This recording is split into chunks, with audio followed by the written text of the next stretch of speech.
माँ Gayatri recording studio.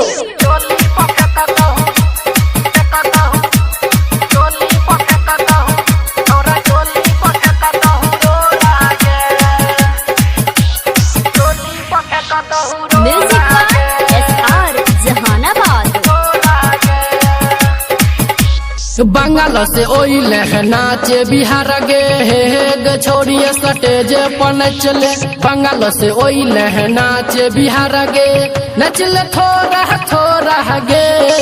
जब लहंगा उठे में गे छौरी छौरा चोली पर फेंकता हुरो रागे। तोरा ढोरी पर फेंकता हुरो रागे। छौरा चोली पर फेंकता हुरो रागे। बंगाल से ओई नाचे बिहार गे हे छोड़िया टोलिए पर चले। बंगाल से ओई नाचे बिहार गे नचले थोड़ा थोड़ा गे।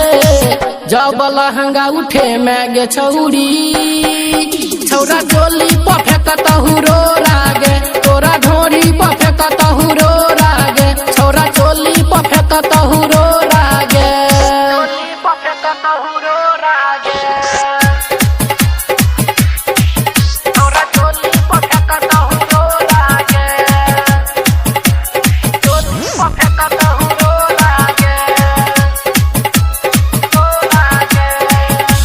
छोटे छो धगरी लौकै छो टंगरी नाचे छै ना कुद कुद के।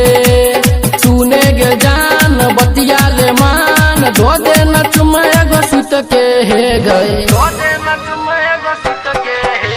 छोटे छो धगरी लौकै छो टंगरी नाचे छै ना कुद कुद के।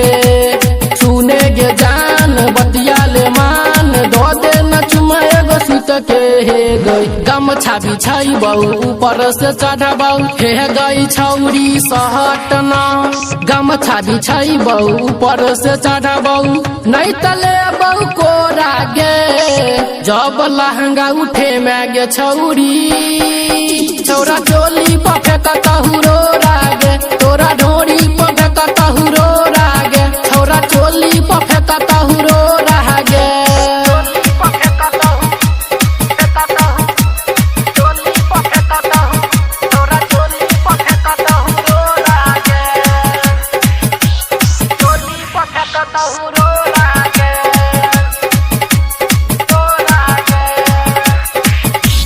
गोर बदनिया लागै छो रनिया चेहरा लागै छो हसीना गे।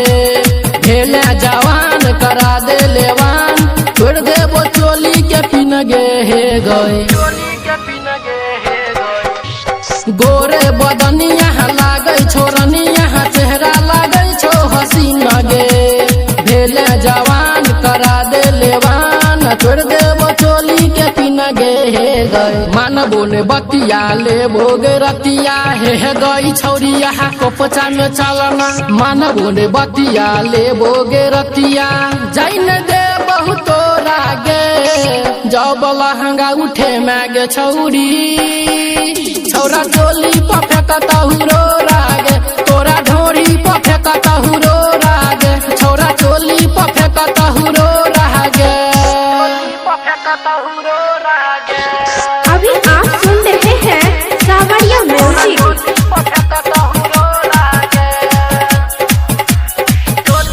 म्यूजिक का SR जहानाबाद। जानू नरेश बढ़ा दे तो बेस राहुल प्रेमी सटे तो। इंद्रजीत मदन के लागै छी धान भुइया न जब लटे तो हे गए। जानू नरेश बढ़ा दे तो बेस राहुल प्रेमी सटे तो। इंद्रजीत मदन के लागै छी धान भुइया न जब लटे तो हे गए। कम रहिल तो छौरा गिरतौ हे गई छौरी लाज रखना। कम रहिल तो छौरा गिरतौ माजा तो भरपुर तो रह गे। जब लहंगा उठे में गे छौरी छौरा चोली पर फेंकता हुरो रागे। तोरा